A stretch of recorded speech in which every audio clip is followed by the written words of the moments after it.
Vamos falar então sobre a segunda fase, continuando o nosso trabalho de análise de 2013 até 2019, nas últimas 7 fases, nas últimas 7 provas, né, que é o nosso foco aqui do mini curso. Entendendo também, assim como a gente fez a primeira fase, o perfil do texto, que tipo de texto cobra, o perfil de propostas temáticas, tanto da redação quanto das questões, se houve mudança, se não houve, tendências, expectativas para a próxima e como se preparar também, que tipo de conhecimento é interessante a gente ter e a gente pode buscar para reforçar a nossa argumentação. Vamos lá? Começando então, entendendo o que é a segunda fase, rapidamente, tá? A segunda fase é composta por uma redação grande, né, de 65 a 70 linhas, e duas redações pequenas de 15 a 20 linhas. Detalhe, isso já atualizado aqui pelo IADS. Tá? Até 2018 eram contagem por palavras, eram 600 a 650 palavras. Não é mais assim. Tudo bem? Digo às vezes porque às vezes você estava estudando lá em 2017, 2016, parou e resolveu voltar agora e saiba, mudou. Tá? Na mudança pro IADS agora são contadas por linhas pelo tamanho. Varia, claro. Contagem de palavras varia do tamanho da letra da pessoa e tal. Mas de 600 a 650 palavras, os textos davam, em média, 80 linhas. 80, 85, né? Enfim, dependendo do tamanho da letra, podia chegar até quase 90 linhas, tá? Então a gente perdeu aí umas 20 linhas, mais ou menos, 15, 20 linhas a menos do que seria no outro esquema. O que faz com que a gente coloque, então, um parágrafo a menos, basicamente. Tá? Tanto é que até 2018, no trabalho com planejamento, nas aulas, né, de planejamento textual e tal, eu costumava dar cerca de 4 parágrafos de argumentação. E se você pegar nos guias, você vai ver muito disso. Muitas redações com 4 parágrafos de argumentação. Até dava, né? Então eu trabalhava de 3 até 4, porque dependendo do tamanho dos parágrafos, dava para fazer uma introdução, 3 ou 4 de argumentação e um de conclusão. Agora, não. Agora, no máximo, 3 parágrafos de argumentação que a gente vai fazer. Por quê? Se nessas 70 linhas você encaixar uma introdução, 4 parágrafos de argumentação e uma conclusão, cara, esses parágrafos com certeza vão estar simplistas, vão estar vazios, né? Porque você não tem espaço hábil para resolver 4 tópicos frasais em 70 linhas. Mais a introdução e a conclusão não dá, não tem espaço físico para isso, tudo bem? Então, basicamente, foi uma mudança bem importante na nossa estrutura textual, no nosso planejamento da argumentação. Os textos pequenos, né, de 15 a 20 linhas, basicamente a gente continua trabalhando com 2 parágrafos, beleza? Mas não é disso que vamos falar aqui. Aqui a gente vai falar sobre a temática e não sobre a composição do texto. Para a composição do texto, no canal, no YouTube, lá no canal Caco Pena Prova de Português, eu tenho uma playlist chamada Série Redação. Ali eu falo um pouco dessa parte teórica da redação, tá? Esse caminho teórico, que é um planejamento, que são tópicos frasais, tipos de raciocínio e tudo mais. Claro, porque o trabalho da redação em si é um trabalho que deve ser feito individualmente. Tudo bem? É um trabalho que tem de ser particular, porque cada um tem um momento de escrita, tem um tempo, tem um jeito, e é como você vai pegar o seu respaldo de escrita para a gente ir lapidando aqui, ali e tal, e vendo qual é o seu problema para arrumar o seu problema e você ir tendo a sua evolução textual. Cada um tem uma bagagem, tem um campo de conhecimento diferente, como trazer isso para a argumentação, isso aqui funciona, isso aqui não funciona, enfim.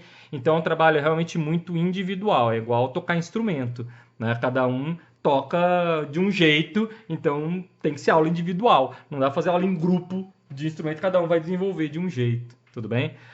Claro, depois você pode fazer orquestra, mas passa pelo momento da individualidade, ok?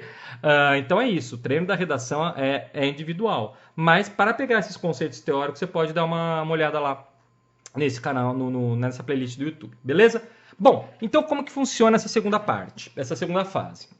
Um texto grande e 2 textos pequenos, ok?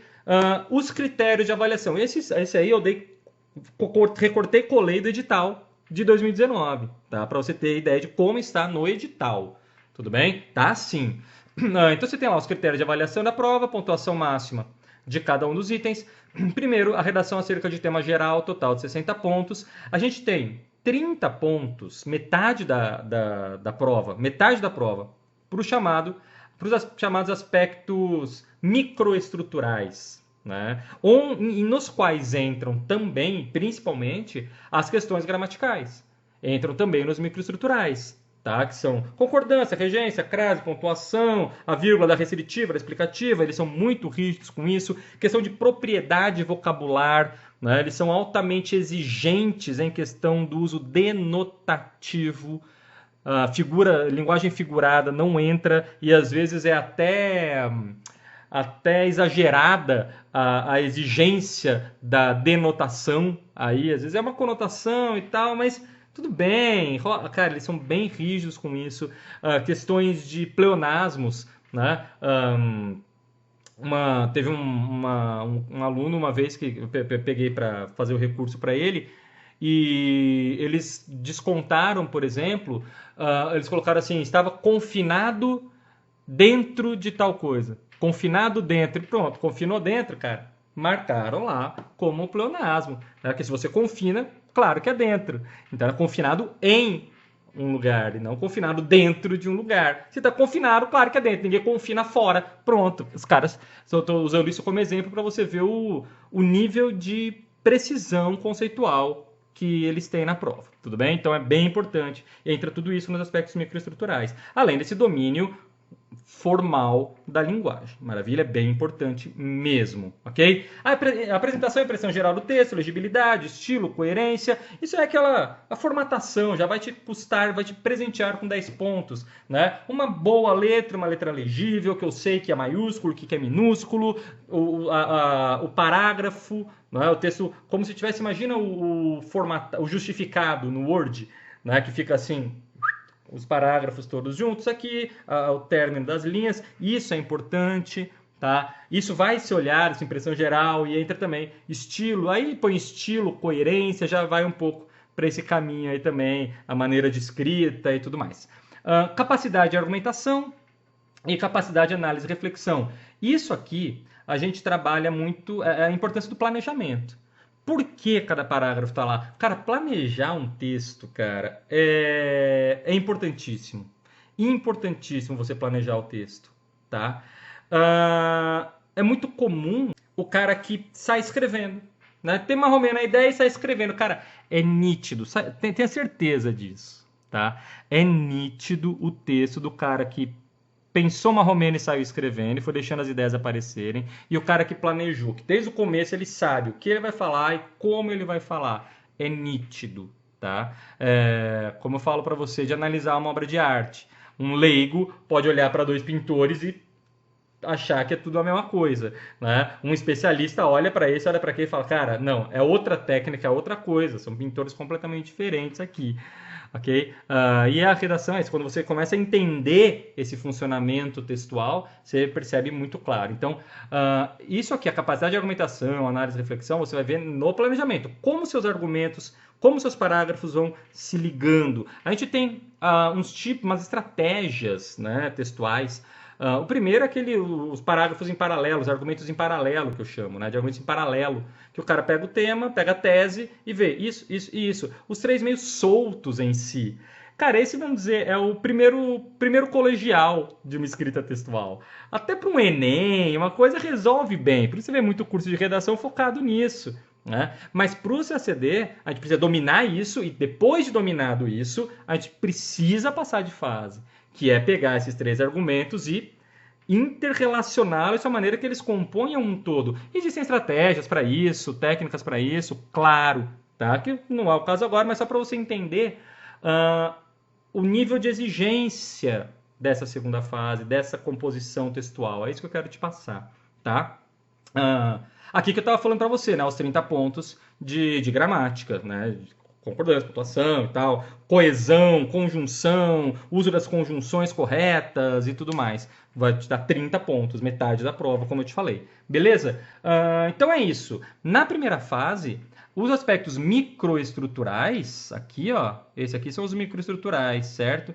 Te dão 30 pontos e os outros 30 divididos na apreensão, legibilidade e tal, e essa capacidade de análise, reflexão e tudo mais. No texto, nas questões, aí como as questões são 20 pontos, aí são 10 e 10. Né? Até mudou um pouco. Quando era CESP, não era 10 e 10. Quando era CESP, a correção gramatical tinha um peso menor nas questões. Agora, para o IADES, continuou dividindo meio a meio. Tá? Então, cara, um bom domínio gramatical é importantíssimo. Vale metade, tanto da redação quanto das questões. Lembrando que nisso entram também todas as questões de morfossintaxe, de uso de palavras denotativas, só construções possivelmente ambíguas, tudo isso entra aí nessa correção gramatical e propriedade da linguagem. Tá? Não é só a parte técnica, embora ela conte muito. Beleza? Deixa só fazer uma interrupção aqui para dar uma parte, né? Porque depois que eu gravei essa aula, o IADES liberou as correções das segundas fases e junto veio um critério de correções. E eu queria dar uma rápida comentada nele, porque teve uma modificação, uma novidade aí, principalmente em relação à pontuação. Tá? Vamos dar uma olhada aqui. Ó. Esse aqui foi o critério usado então pelo IADES. Não desrespeitou o edital, mas eu queria chamar a atenção para isso aqui. Ó, penalização por erro. Até então era 1 ponto por erro. Né? No edital eles não especificaram como seria feito isso e mudou. Então agora cada erro gramatical foi 0,45 pontos. Tudo bem? Então a nota da CGPL, né, correção gramatical e propriedade da linguagem, são os 30 pontos menos 0,45 para cada erro que você tiver. Tá? Número de linhas com penalidade de 2 pontos para cada linha, isso se manteve, né? Já estava previsto no edital. E essas letras, né, essas siglas que eles usaram nas correções, isso aí é tranquilo, né? Na verdade, só para você se entender no espelho, né? cada nota, como que veio. Então eles usaram aqui o 1A, apresentação textual, 10 pontos, 1B, veio como 1B, argumentação, 1C, a análise e reflexão, já explicamos tudo isso lá, né? Mas o que eu queria destacar mesmo era aqui o 0,45 para a redação. Tá? Nos exercícios, cada ponto gramatical teve uma penalidade de 0,35 ponto, tá? 0,35. Então, foi menos, né, do que era antes cada ponto gramatical. Existe ainda uma ressalva maior aqui, que nessa correção de 2019 passaram muitos erros gramaticais. Passaram, tá? Os espelhos que chegaram para mim, né, dos alunos que eu fiz, auxiliei no recurso e tudo mais, muitos erros gramaticais passaram, vírgulas, erros de ortografia, tá? Passaram. E é até engraçado porque eles marcaram algumas sutilezas. Por exemplo, teve um espelho em que no mesmo texto foi marcado como erro uma quebra do paralelismo em relação ao uso dos artigos, que de fato estava errado, foi corretamente marcado, mas passou um erro de ortografia, né? Um erro bem nítido de ortografia, percebe? Então, foi bem estranha essa correção. Claro, isso pode quebrar um pouco a isonomia do processo, né? Porque no meu passaram 3 erros, no do cara passaram 7 erros. E aí? Mas é que passou para todo mundo. Quebra um pouco, é um problema passar, né? Então, assim, por um lado as pessoas estão falando, que bom que passou, né? A gente ajuda, porque passa, porque senão perderia mais pontos ainda, mas nem sempre, porque não é assim, para cada prova a gente deixou passar 5 erros em cada prova. Se for assim, tudo bem, né? Mas não, nem sim também, porque se o cara não errou nada e o outro errou 5 e não perdeu esses 5 pontos, pô, sacanagem, né? Então, muito cuidado assim nesse pensamento de que, que bom que eles deixaram passar, pelo menos não perdi esse, eu perderia mais ainda. Mas os outros também perderiam mais ainda e talvez o mais do outro fosse mais do que o seu mais. Percebe? É ruim. A correção tem de ser, sim, neutra, né? Tem de ser à risca, né? O que está errado para todo mundo, porque isso pode facilitar claro, e facilita para quem erra menos, né? Não é nem que facilita, é o justo, tudo bem? Mas enfim, aí já é opinião. O que eu queria destacar mesmo e o motivo dessa intercalação aqui foi mostrar que 0,45 ponto por erro na redação e 0,35 ponto por erro nos exercícios e não mais 1 ponto por erro como era, beleza? Vamos voltar para o vídeo. Então é assim que funciona a correção da segunda fase. Vamos agora para as provas em si. Eu deixei aberto aqui para você, ó, as provas de 2013 até 2019, vamos analisá-las. Então vamos lá. Prova de 2013, a parte da redação, o tema, ele deu aqui, ó, 2 fragmentos de discurso, né, focado para a questão internacional, tudo mais, né? E a pergunta foi: discuta e emita opinião sobre os fragmentos de texto acima apresentados, que eram falando a respeito do Roberto de Azevedo, na OMC e tudo mais. Era um texto lá de 1963, falando de como o Brasil, como era o comércio internacional, e um texto de 2013, ano da prova, falando do comércio internacional. Então tinha essa relação temporal já me sugerida no texto, na coletânea. Aí falou: discuta e omita opinião sobre os fragmentos sendo apresentados. Então, aliás, até veja isso, a importância de olhar até a data do texto. Né? Perceber que, ele está fazendo uma comparação histórica aqui, que eu vou acompanhar isso na minha argumentação. Com atenção às semelhanças e às diferenças de percepção relativas ao comércio internacional, nas épocas diferentes. Mas você vê que interessante, até 2014, 2015, você vai perceber que tinha uma cara. Depois começou a ter outra cara as propostas da redação. Quando chegar lá eu te mostro, tá? Mas você vê, em 2013 até 2014 também, eram temas voltados muito para uma questão mesmo... Era uma questão de política internacional na prova de português. Isso é uma questão de política internacional. Você ter opinião a respeito da percepção do comércio internacional, né? A temática era de comércio de política internacional, com certeza. As questões já não.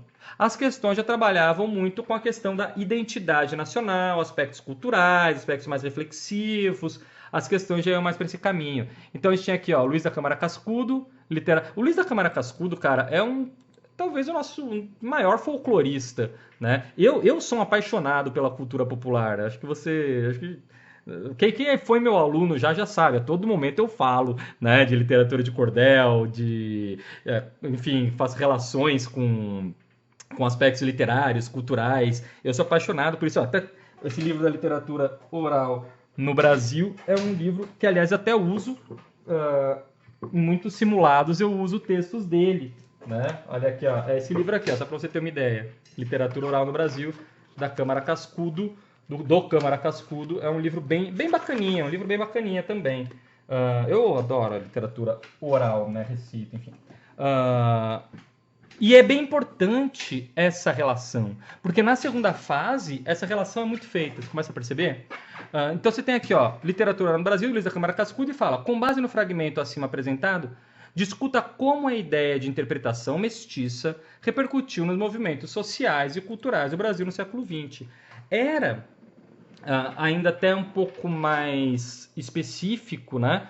Mas o que é importante? Você relacionar essa questão cultural, né? Essa questão da formação é uma temática de identidade nacional aí, né? Os movimentos sociais, culturais aqui no século XX. Então, na verdade, cara, entenda que a segunda fase é o momento que você tem para mostrar para sua banca que você não é um mero acumulador de informações, tá? Na primeira fase é a informação, principalmente nas outras provas, não a de português. De português trabalha muito com a relação, né? Mas é informação, e principalmente nas outras também, de prova de história, de política nacional, de geografia, você está acumulando informação.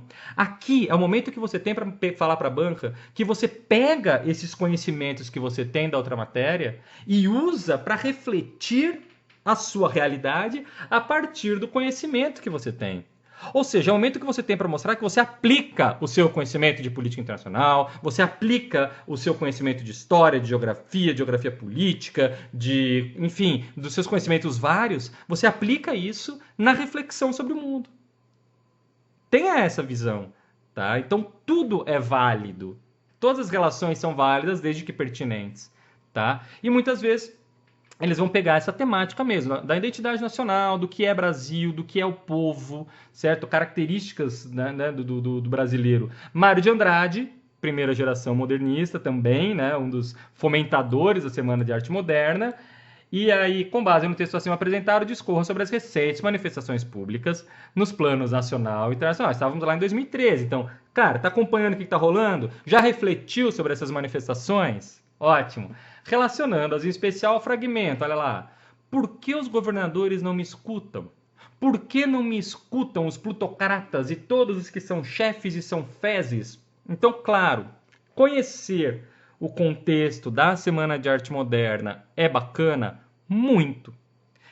Veja, a literatura no CACD não é cobrada como no colégio, vamos dizer, no sentido de eu tenho uma lista de no vestibular, né? Eu tenho a lista de obras obrigatórias, eu vou me perguntar sobre aquela história. Não. Nem mesmo a de 2019 da Terceira Margem do Rio, tá? Não era nada assim que eu dependesse de um conhecimento aprofundado. Claro, tê-lo ajudaria muito. A gente vai falar em 2019, vamos falar, vamos chegar lá. Né? Mas é porque talvez eu tenha fale isso aqui e você já pense, em 2019 eu precisava ter lido a Terceira Margem do Rio. Era bom, mas daria para na hora, você conhecendo a história do fio chamado Atlântico e tal, mesmo porque a metáfora da terceira margem no conto não se explica. Né? É uma relação diferente da do conto que você teria de fazer. Mas a gente vai chegar lá, já estou dando spoiler aqui.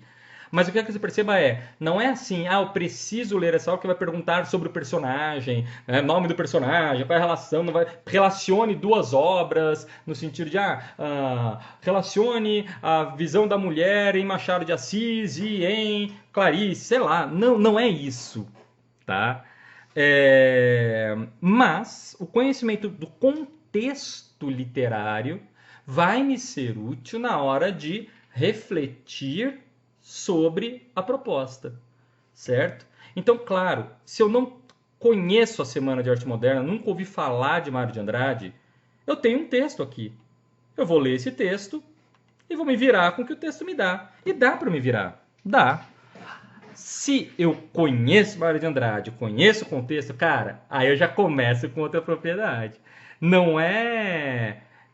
Eu quero que você perceba isso, não é um fator de exclusão. Se eu sei, eu faço, se eu não sei, eu deixo em branco. Não. Você vai conseguir fazer. Mas conhecer é muito bom, com certeza, tá?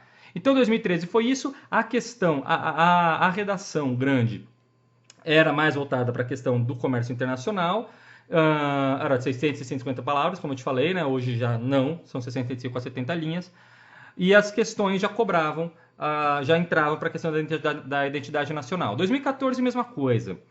Na questão escrita, a gente tinha lá, Antônio Azeredo, dois do Antônio Azeredo, né, discursos da política externa brasileira, então você já viu a pegada, né, mais pelo campo da política externa, política internacional, e outro discurso proferido na abertura dos diálogos sobre política externa.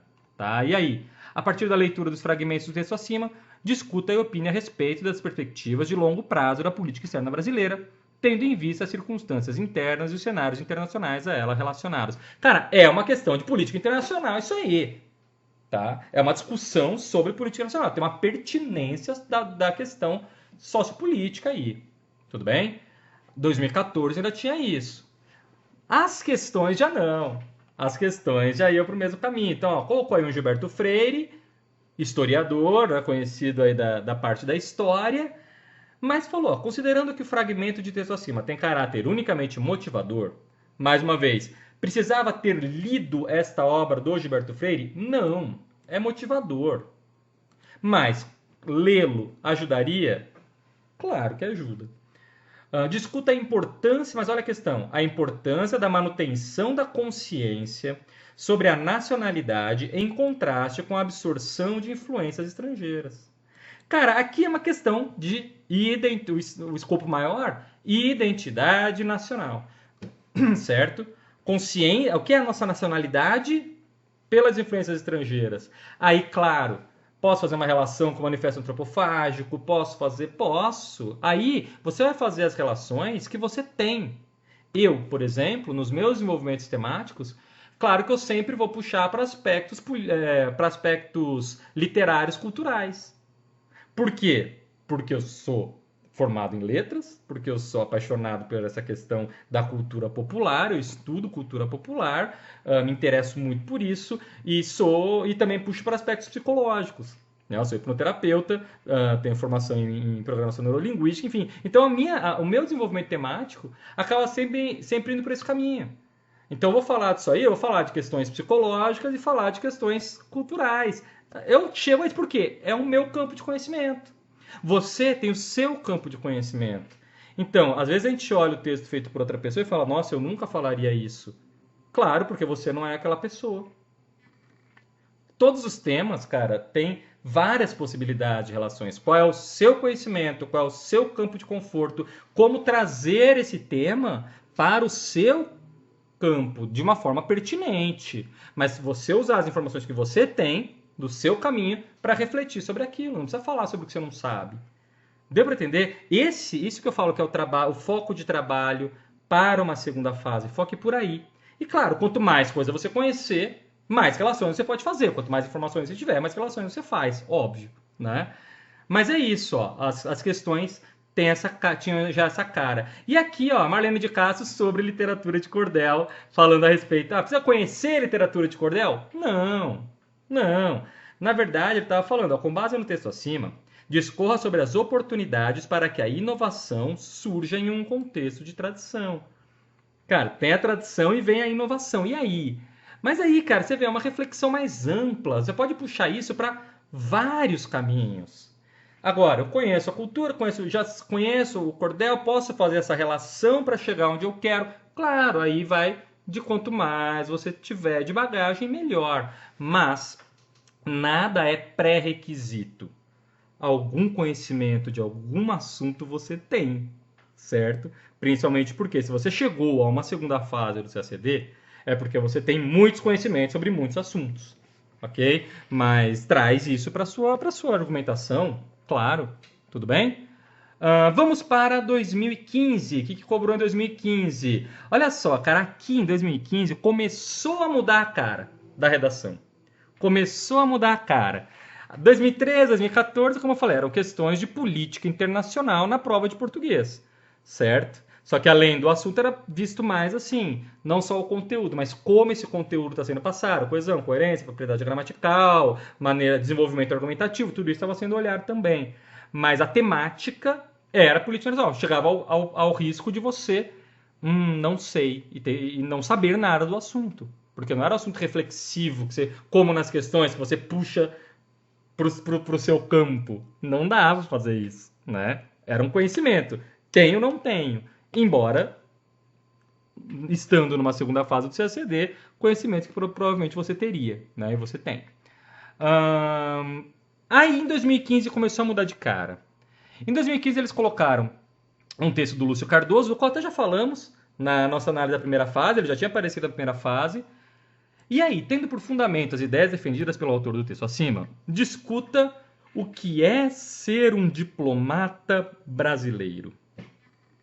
Cara, olha isso. Olha que pergunta complexa de tão simples. Você está aqui, você está estudando para diplomacia, você quer ser um diplomata brasileiro. Por quê? Era essa a questão, cara. Preciso ter lido o diário completo do Lúcio Cardoso? Óbvio que não. Se eu li, tudo bem, para eu fazer uma relação inicial com a ideia dele, ótimo. Mas não, o que eu preciso está aqui. Beleza, o que eu preciso está aqui, tá? E a pergunta foi essa. Você vê, é outro perfil das questões de política internacional, não. Por que você está aqui? É aquele cara que chega na entrevista de emprego, por que você quer trabalhar nessa empresa? Sei lá, porque o salário é bom, né? É isso, cara. Olha o campo reflexivo que eles foram e quebrou a perna de muita gente, porque o cara estava esperando uma questão de política internacional lá. E mudou o perfil, os caras arriscaram. Nas questões, beleza, apareceu aqui um texto da filha do Guimarães Rosa, um texto do Mário Quintana, que também já tinha aparecido na primeira fase, João Cabral de Melo Neto, que dispensa apresentações também, para falar. A partir da leitura dos excertos do texto acima, discorra sobre o valor da inspiração e da expiração para o trabalho. As questões seguiram nessa pegada da reflexão. Né? Inspiração e expiração, como que é, mas não é nada técnico, né? Sistemas abstratos mas de qualquer ainda assim os temas são abstratos, mas a gente tem um trabalho de trazer essa discussão para a racionalidade, né? Os temas abstratos, por um lado, facilitam a questão do desenvolvimento argumentativo, porque eu posso ir para vários caminhos, mas eu preciso tomar muito cuidado, e aí entra o planejamento, né? Muito cuidado para não ficar também falando sobre efemérides, né? Generalidades sobre nada. Percebeu? Que daí é o risco dos temas abstratos. Então tem vantagens e desvantagens. Há quem prefira o padrão de 2013 2014. Não, uma questão ali, respondo, mais pragmático. Né? Eu, particularmente, adoro fazer esse trabalho de pegar os temas abstratos, refletir e trazer isso, como trazer esses temas abstratos para uma discussão racional. Eu costumo dizer muito que a redação não pode ser papo de boteco. Né? Em aula eu falo muito isso, cara. Falo, isso aqui é papo de boteco. No boteco a gente fala assim e resolve. Ah, isso aqui é isso, é verdade. Na redação, não. Na redação a gente tem que trazer isso para uma racionalidade extrema, uma argumentação fria, isenta, certo? Então você toma cuidado com isso no desenvolvimento, no ponto de partida dos temas abstratos. Qual é o ponto de partida? Tá? E aí a segunda questão também, para o mesmo caminho, um texto da Cecília Meirelles, fofa, O Livro da Solidão. Comente. E assim, cara, você vê. Essa questão aí, cara, foi aqui.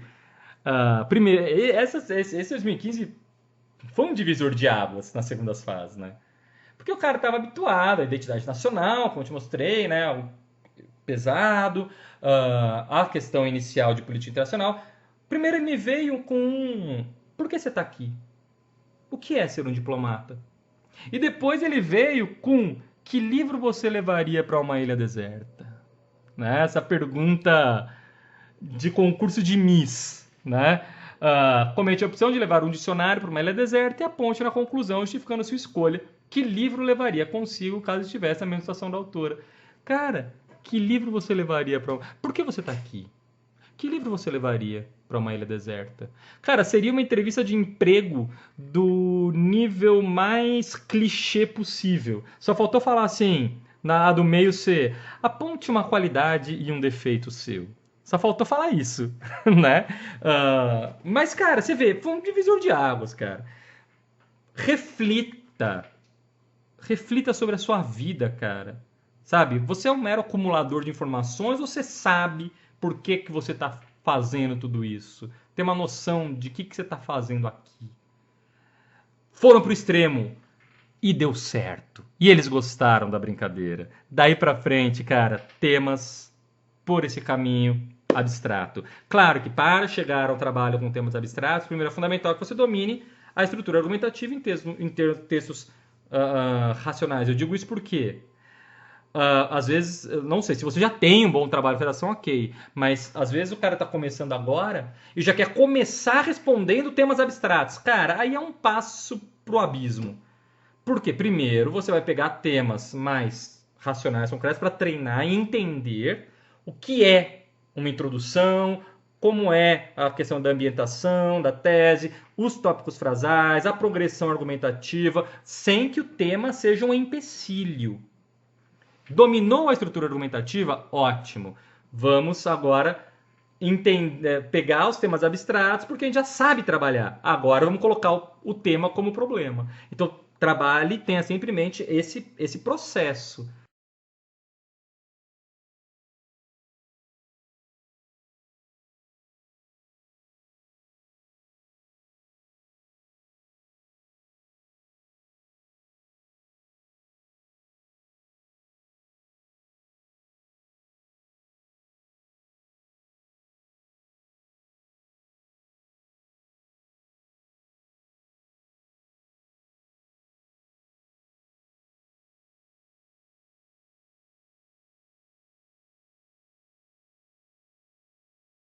Eu não vou começar a estudar piano estudando Mozart, tocando Mozart. Não. Eu vou começar ali com coisinhas simples, para treinar a mão direita, a mão esquerda. Aí você vai numa progressão até chegar. Ah, mas eu quero tocar Mozart. Vamos fazer uma apresentação com barquinha ligeirinha, né? A barquinha ligeira. Aquela primeira musiquinha que criança aprende no piano. Tá? Não vou começar com isso, óbvio. Né? Não vou fazer uma apresentação com isso. Mas para chegar no Mozart, você passa por isso. Então entenda sempre, tá? Primeiro, domine a estrutura argumentativa. Depois, joga esses temas aí, beleza? 2016, como eu te falei, cara, a brincadeira deu certo. Ainda bem. Tiramos o aspecto formal, de temas formais, no caso de políticas internacionais e questões. Tiramos, acabou, tchau. Foi tarde. Para isso você já tem as outras provas. Você já tem a prova de história, já tem as outras provas escritas. E veio pro antes cair das nuvens que de um terceiro andar. Reflita, meu amigo. Pense, meu amigo. Eu quero um ser pensante aqui dentro. O recado é esse, tá? Não quero um acumulador de informações. Não quero. Para isso eu tenho um computador, né? A informação solta eu tenho um computador. Eu quero o cara que saiba o que está fazendo. A partir da sua interpretação da citação de Machado de Assis, comente um fato relevante da cultura brasileira ocorrido no século XX ou, alternativamente, um fato relevante da história mundial ocorrido no mesmo período e relacione o fato escolhido da citação à sua interpretação da citação de Machado. Nossa, eu não li Brás Cubas, meu Deus, eu não lembro nada do Brás Cubas. Caramba, sei lá por que Machado falou isso. Na verdade, no contexto da obra, não teria nada a ver com a temática, tá? Mas, não precisa. Não é isso. Conheço a obra, conheço Machado de Assis, realista, análise psicológica, ótimo.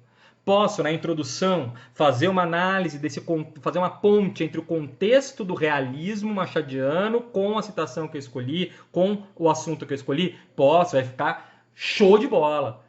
Não sei nada, tudo bem, me viro com o que eu tenho, tá? Entendo metáforas, reflito sobre metáforas. Daí a importância de estudar figuras de linguagem, como eu te falei na outra aula. Não sei se você, espero que você não tenha pulado, mas na outra aula até falei da playlist de figuras de linguagem lá no canal, Caco Pena Prova de Português. Tá? Que lá a gente vai fazendo sempre essas análises das figuras de linguagem, não só o nome, isso que é importante. Então, entendo metáforas, treino isso, legal. E aí, vou relacionar. E aí, cara, cultura, aspectos culturais são interessantes sempre. Tudo bem, não tem nada. Vamos para a história. E se você está aqui na segunda fase, cara, você manja de história. Então pega o seu conhecimento ali e reflita sobre ele. História não é um fato que você decorou, como esse fato histórico influencia na nossa sociedade. Escolha um e me fala, ele deixou você escolher, é amplo. Por que o pessoal treme na base? Porque está esperando que ele me fale um fato para eu ficar ali no quadradinho. E não, eu quero refletir. Tudo bem? E as questões seguiram o padrão, né? Vamos lá, vamos caçar a questão aqui. Olha, ele dava 120 linhas, até mais. 150 linhas de rascunho, imagina, hoje é 65 a 70. Tudo bem que ninguém chegava a 150, a média era 80, 90, como eu te falei. Bom, Drummond, o dono da bola. Drummond é o dono da bola, cara. Dá pra eu dar um curso todo de gramática só com Drummond. Tanto para os aspectos formais, quanto para os aspectos conotativos, figurativos. Cara, Drummond é o dono da bola. Figuras de linguagem, enfim. Drummond é o dono da bola. É o dono da bola. É meu poeta. Aliás, se estamos aqui hoje... se eu fui fazer letras e tudo mais, eu devo isso a basicamente três elementos. Né? Uma banda chamada Cordel do Fogo Encantado, que me apresentou, por ela eu conheci a literatura de cordel e me apaixonei pela cultura popular. Drummond, que me levou para o campo da literatura. Eu comecei na literatura não técnica com Drummond, né? Porque até então eu lia, mas lia só livros de teatro. Né? Eu sou ator desde os 13 anos de idade, e eu lia Stanislavski, lia Grotowski, eu lia os livros técnicos de teatro, eu achava a literatura perda de tempo, sabe? Eu achava. Mas aí eu conheci Drummond e, cara, falei, caramba, e aí eu comecei a gostar de poesia, ia gostando de poemas, aí fui para outros campos da literatura, enfim. E Dostoiévski, né? Porque depois, já estando no campo de literatura, aí eu li Dostoiévski e foi Dostoiévski que me fez largar publicidade e ir de vez para letras. Falei, cara, não, eu preciso ler. Tanto é que eu fiz letras russo no início, né? Depois eu estudei russo e depois eu me especializei, eu fiz a habilitação em linguística. Então eu sou formado em português e linguística, mas primeiro eu comecei português russo, depois que eu troquei para linguística. E sou apaixonado pela literatura russa também, cara. Então é isso. Drummond é um dos responsáveis por eu estar gravando isso hoje, indiretamente. Tendo como referência inicial o excerto acima, comente o valor da arte como instrumento de conscientização sobre o Brasil. Cara, olha que puta tema, cara. Isso era para ser tema da redação de 70 linhas, não da de 15 a 20, né? O valor da arte como instrumento de conscientização do Brasil. O que é arte? Vamos começar por aí. A discussão começa aí. Você já parou para pensar? Pô, recentemente aí queimou um museu, vai, né? Depois teve lá a exposição do Queer Museu, que o cara que proibiram. E daí? Percebe? São assuntos que estão aí. Então você está estudando a atualidade? Tá. Você está refletindo sobre essa atualidade? Né? E daí que o museu pegou fogo? E daí? Qual a importância disso? Não é o fato, mas o que a arte representa. E o que ela representa para a conscientização sobre o Brasil. Olha a identidade nacional aparecendo aí. No campo artístico, no campo literário, no campo da culinária, como apareceu em 2019. O que é Brasil? O que estamos fazendo aqui? No campo filosófico-político. O que estamos fazendo aqui? O que é ser brasileiro? E o que é ser um diplomata para esse povo? Percebe? Então, assim, tem um campo de temática. Tem um campo de temática que vale a pena você dar uma atenção a ele, tá? Para fazer as relações, embora você vá usar as suas informações também, né? E aqui também falando diplomata, como poeta, olha só, diplomacia e cultura, olha o texto, né, cara? Trabalha com as palavras, tendo por alvo destinatários tão diferentes e intenções quase opostas.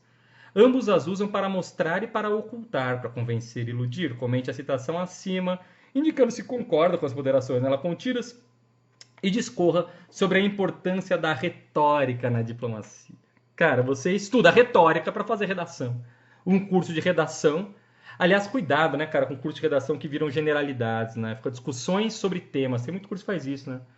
O que é muito bom para a cultura geral, tem o seu valor, mas e aí? E a retórica? E a composição do período, a composição do parágrafo, a interligação, a profundidade argumentativa, como trabalhar isso textualmente? Isso é muito importante. Esse é o foco do trabalho, né? Então você está estudando isso, e aí? E como você vai usar essa retórica na diplomacia? Porque estudar... Se você está escrevendo isso, é porque você estudou retórica também. E por que tem uma prova de redação? Por que você acha que tem uma prova escrita para ser um diplomata? A pergunta é essa. Ou seja, mais uma vez, é você pegar a matéria que você estudou e refletir sobre ela. Deu para entender? É isso, cara. É isso. Os temas são muito bons, né, no geral. 2017, tivemos Saramago. Aí fomos para Saramago. A partir da reflexão de Saramago apresentada no texto, disserte sobre o tema da tolerância, seja nas relações entre pessoas, seja entre religiões ou entre estados, e expresse com argumentos se concorda ou discorda do que declarou o escritor português. Bom, ele disse que tolerar não basta, né, cara? Porque tolerar não é aceitar, basicamente é isso. É a intolerância que leva a mudanças. Basicamente foi isso que ele falou. A tolerância, cara, eu te tolero, não convivo com você, não te quero aqui. Tolero. Não leva a mudança, leva, né, se concede, como ele falou. Não é uma relação de aceitação e igualdade, né? Eu te tolero, sou superior a você, mas eu tô tão superior que eu permito a sua microexistência aqui, né? A intolerância é ruim, mas a tolerância não é tão boa quanto parece, ele falou. Porque a tolerância parte dessa não aceitação, aceito você, não, eu tolero você. Cara, um trabalho conceitual bem interessante. Você vê, precisava conhecer Saramago? Não, não. É a fala dele, é essa fala dele que está em jogo aí, tá? É isso que me interessava. E refletir sobre isso. E aí, esse momento que você... E ele me dá possibilidades, cara. Pode ser a tolerância entre pessoas, pode ser entre religiões, pode ser entre estados. Cara, pega o que você está trabalhando. Pode ser dos três, você pode fazer um parágrafo dessa intolerância entre pessoas, outro entre religiões, outro entre estados, pode trabalhar com todos eles ao mesmo tempo, trabalhando com algo mais amplo. Pode. Então você está estudando lá revoluções na história, para quê? Conflitos geopolíticos, para quê? Percebe? É isso. É isso. Vamos ver depois as questões. Ó. Mas você vê esses pontos de partida mais amplos. Isso é interessante. Deu certo em 2015, cara. E aí acabou política internacional. Temas, questões de política internacional, né? Comente o fragmento de Fernando Pessoa. Olha lá, já apareceu até na primeira fase, já falamos sobre ele. Então, cara, os caras são os mesmos ali. Livro do Desassossego. Belo livro. Belo livro. Comente o fragmento do texto acima de Fernando Pessoa, indicando sucintamente se concorda ou não com a opinião do autor sobre o que ele considera a inutilidade do sacrifício e dos conflitos por ideais e ambições. Exemplifique sua argumentação com algum processo, causa ou ideário histórico-político. Tem uma frase aqui que é interessante, ele coloca aqui, ó, não há ideal que mereça o sacrifício de um comboio de lata. Que império é útil ou que ideal profícuo? Toda a humanidade sempre é a mesma. Variável, mas inaperfeiçoável. Oscilante, mas improgressiva. Cara, essa frase é: não há ideal que mereça o sacrifício de um comboio de lata. Você vai prejudicar outro por causa de um ideal seu? Que loucura que é essa? E aí, isso é bom ou não? Né? E exemplificar com processo, causa ou ideário histórico, político. Você estuda isso, cara. Você estuda política, você estuda história, você estuda geopolítica. Pega esse conhecimento, vamos refletir sobre ele. O convite é esse, né? Então, basicamente é isso, né? Você vê, são reflexões sobre os assuntos e a questão da construção cultural e de identidade nacional. Isso é muito importante. 2018 não ficou atrás, né? Oliveira Lima, formação histórica da nacionalidade brasileira. Formação da nacionalidade brasileira. No trecho apresentado, retirado das conferências que proferiu na Sorbonne em 1911, Oliveira Lima trata da documentação produzida entre 1823 e 1825 pelo serviço diplomático de um Brasil recém-independente de Portugal e ocupado primordialmente pela questão do reconhecimento por outros países dessa nova condição de Estado soberano. Considerando essas informações e o trecho em questão, discorra, agora lá, sobre o papel do diplomata como produtor de informação confiável e privilegiada em uma realidade em que as notícias se difundem, seja pelos meios de comunicação, seja pelas chamadas redes sociais, de forma cada vez mais imediata e abrangente. Cara, olha a temática. Bom, o diplomata era o responsável por produzir informação, por dar as informações. Hoje, a informação todo mundo tem. E daí? E aí? O que faz um diplomata, então? Por quê? Cadê o diplomata? Nesse mundo que todo mundo já sabe o que está acontecendo rapidamente, cadê a função do diplomata? Por que ele continua sendo importante nessa função de produtor de informação? E aí? Cara, uma reflexão sobre o que é ser diplomata. Olha o link com ser um diplomata brasileiro. Refletiu lá, aplica aqui, é isso.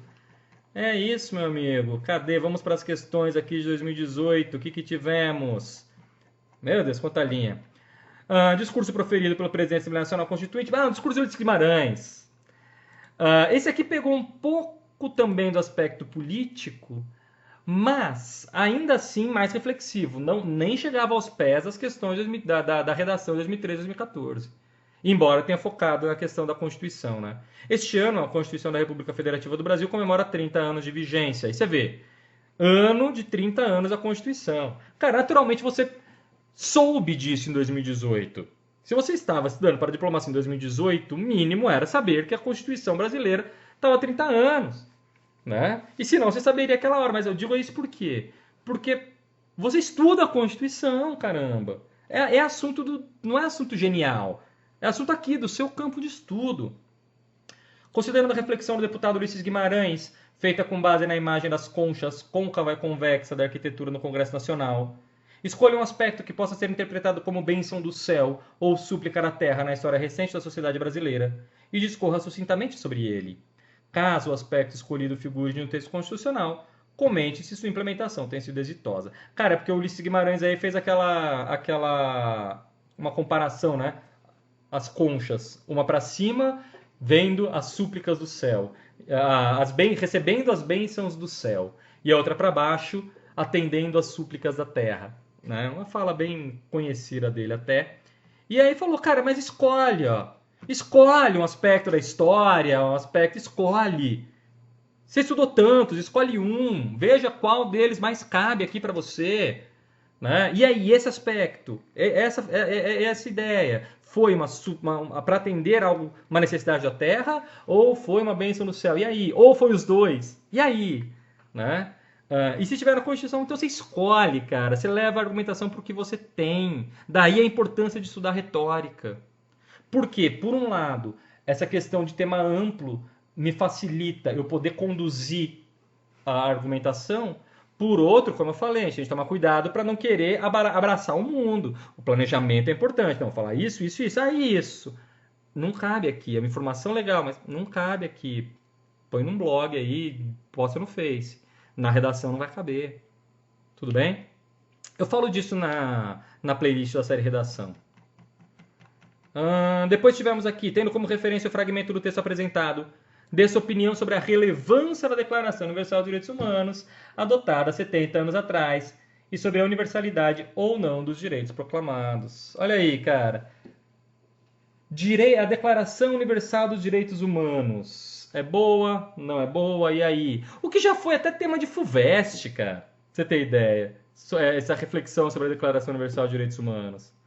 Tá? Então, assim, não é algo genial, original. Nossa, só o CACD vai cobrar isso. Não, a temática não. Tá aí. É reflexão que, dependendo da sua idade, você já fez até vestibular sobre isso. Talvez o seu cursinho lá no vestibular usou essa proposta como ideia para você, né? Como treino. Sei lá, tudo bem. É a exigência da retórica, a construção textual, a profundidade argumentativa. Refletir sobre a Declaração Universal dos Direitos Humanos, cara, é algo que no primeiro dia de curso de filosofia política você vai fazer. Eu na faculdade de licenciatura, que eu fiz bacharelado em linguística e depois, obviamente, eu fiz a licenciatura, né? Na licenciatura, teve uma aula de reflexão sobre direitos humanos. Quer dizer, é coisa que está aí na sua faculdade, seja lá qual for, até uma licenciatura em língua portuguesa se discute sobre isso. Né? Imagina, então, você que provavelmente fez, pode ser que tenha feito aí direito, política internacional, relações internacionais, que seja. Cara, então é isso, não é nada genial, não é algo tirado do nada, não. Mas a retórica. E aí, como que eu trago isso para algo consistente? E chegamos à prova do ano passado, a de 2019, com essa redação que fez muita gente tremer na base de início. Alberto da Costa e Silva, o cara que apareceu já em um monte de textos anteriores, né? Uma das obras do embaixador Alberto da Costa e Silva tem por título Um Rio Chamado Atlântico. E o escritor Guimarães Rosa escreveu um conto intitulado A Terceira Margem do Rio. Cara, veja, Guimarães Rosa foi diplomata.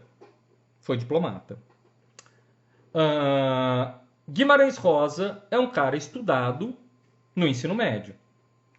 O conto Primeiras Histórias, o livro Primeiras Histórias, no qual tem esse conto A Terceira Margem do Rio, vive aparecendo em lista obrigatória de vestibular. Tá sempre aí. A Sagarana e Primeiras Histórias. São os dois livros de conto do Guimarães que, cara, toda hora tá pipocando nas listas obrigatórias. Então, assim, não é um conhecimento que se supõe, nossa, onde que o cara foi buscar isso? Não. Já falei até no curso do ano passado, de preparação para o CACD do ano passado, eu sempre trabalho nos textos com Guimarães. Né? O pessoal falou que eu acertei que ia cair Guimarães na prova. Eu não acertei nada, cara, é óbvio que ia ter Guimarães, sabe? Tava na hora de ter Guimarães aí, né?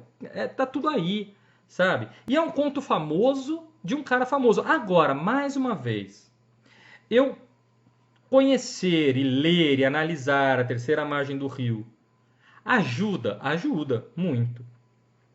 Mas seria fundamental para a questão? Não. Curiosamente, não. Tá? Mesmo porque a metáfora do conto da terceira margem do rio não tem uma resposta. Não se sabe. O que é a terceira margem do rio? Não sei. Ah, as análises da terceira margem do rio feitas são todas são todas interpretações. A análise é linguística, né? A análise é uma coisa. A interpretação de o que então representa isso, aí, cara, tem 1000 possíveis e todas corretas. Certo? Porque o próprio Guimarães nunca explicou o que é a terceira margem. Mesmo porque, se ele explicasse, perderia toda a graça. Eu gosto muito de uma fala do Nando Reis. O Nando Reis, ele diz assim... Tem um dos vídeos dele, né? Que agora ele tem um canal no YouTube, o Nando Reis. É bem interessante. Em um dos vídeos dele, ele explica, às vezes, muitas músicas e tal. E num dos vídeos, enfim, ele falou assim... Quando alguém me pergunta o que significa uma metáfora, eu pergunto para a pessoa, falo, o que você entendeu? Então foi isso que eu disse. Isso é genial, né, cara? Quando alguém me pergunta o que é uma metáfora, o que você entendeu? Então foi isso que eu disse. Metáfora é isso, cara. A metáfora, às vezes, o que interessa é o que você entendeu, não o que eu quis dizer. Para você significou isso? Ótimo, tá feito. Não interessa o que eu quis dizer. Então, um dos pressupostos da programação neurolinguística é o resultado da comunicação é o efeito que se obtém. É isso. Ou seja, quem está determinando agora se a nossa comunicação está acontecendo com sucesso não sou eu, é você. É você me entender. Eu preciso que você entenda. O que você entendeu é o que está sendo importante, não o que eu quis dizer. Certo? Então eu preciso dizer de uma maneira que fique o mais claro possível o que eu quero dizer, porque o que interessa é o que você vai entender. Tudo bem? Então é isso. A terceira margem do rio é isso. Eu tenho a minha interpretação. Algo que, aliás, do que é essa terceira margem do rio. Algo que, aliás, vai num caminho completamente diferente das interpretações que normalmente são feitas, tá? Depois, um dia eu conto isso para vocês, numa outra oportunidade. Senão a gente vai se alongar aqui na análise do conto e não vem ao caso. A gente está analisando a questão em si. Mas em que nada teria a ver, essa minha interpretação também, nada teria a ver com essa resposta. Eu ter refletido sobre o conto me ajudaria muito. Mas não é assim, não li o conto, acabou. Não li o conto, não tenho como responder. Não. Não. Um rio chamado Atlântico. Bom, a África no Brasil e o Brasil na África. Então tem Brasil, África, usando o Atlântico como um rio, não como um oceano, né? Um rio. Imagem essa, aliás, que já foi trabalhada até pelo Saramago também. Mas é um rio. Ótimo. Literatura africana, inclusive, está muito em voga agora no Brasil. Mais uma vez, listas de vestibulares estão cobrando Mayumbê, né? Então é isso, cara, tá muito em voga. E essa reflexão sobre isso no seu curso de história, no seu curso de política internacional, né? No seu curso na sua reflexão sobre identidade nacional, tá aí. E a terceira margem desse rio. Então, basicamente, o que você precisava disso para essa questão? Perceber essa relação, né, do Atlântico, ótimo. Entender essa relação política. Ter a relação influência Brasil-África tendo o Atlântico como um rio. E uma terceira margem, ou seja, primeira, segunda margem, ótimo. É um meio do caminho. Mas não é mas de modo que o meio do caminho não é um meio de caminho, é um lugar para se estar. É uma margem, como se fosse uma margem. É um lugar para se estar. É o estar ali. É ali que é o ponto. Não é que é um percurso. Não, eu saio, ou eu estou aqui ou eu estou lá. Não, eu estou aqui. É uma margem também, é um ponto para se estar. Era isso só, que não tem nada a ver com o resto do conto, com a reflexão do conto. Mais uma vez, eu ter refletido, se eu conhecesse o conto, eu teria refletido sobre isso previamente.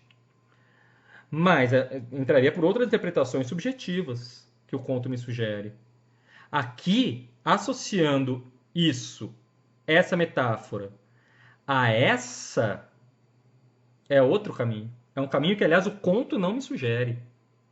O conto não me sugere. É mais uma questão, mais uma vez, de identidade nacional. É identidade nacional. Percebeu? Combina as duas metáforas, né? Na opinião, que seria essa terceira margem, então, do Atlântico Sul. Ele trouxe só a imagem mesmo, a terceira margem do rio, entre Brasil e África. A resposta estava aqui, ó. Tá aqui. África no Brasil, Brasil na África. Você pode levar para um campo cultural, de influências culturais, religiosas, de alimentação, enfim. A alimentação, que aliás foi a pergunta daí, ele puxou lá embaixo também, a influência da alimentação no povo, enfim. Pode levar para um campo mais político, geopolítico. Pode levar para influências no campo histórico. Cara, você conduz isso para o caminho que você quiser. Mas entendendo, não, eles que vieram aqui. Não, nós que estamos lá. Não, é um meio do caminho. O Atlântico é um rio. Né? É um meio do caminho, um lugar em comum, um ponto em comum entre os dois. Era só isso. Mais uma vez, nem é a análise que o conto me sugere. Não tem nada a ver com geopolítica, não. O conto me leva para outra reflexão. O que eu quero te mostrar? A literatura é importante, muito sim, mas não é pré-requisito. Você entendeu quando eu falo essa frase agora? Eu preciso te fazer essa explicação toda para ter certeza de que você não está falando Caco tá louco, como não? Cobrou Guimarães Rosa. Deu para entender?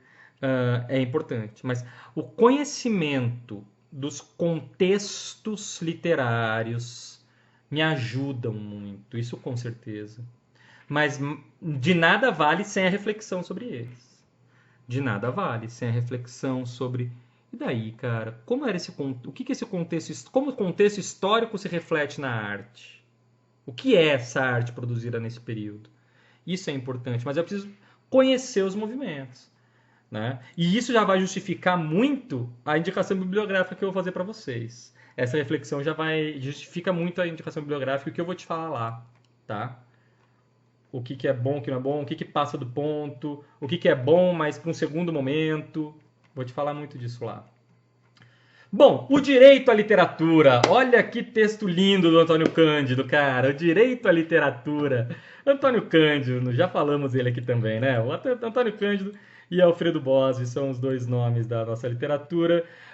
Mário Barbosa, a questão da hibridação cultural e Néstor Garcia. Eu não sei que era Néstor Garcia, nunca vi, tudo bem, dane-se. O mais importante é a hibridação cultural.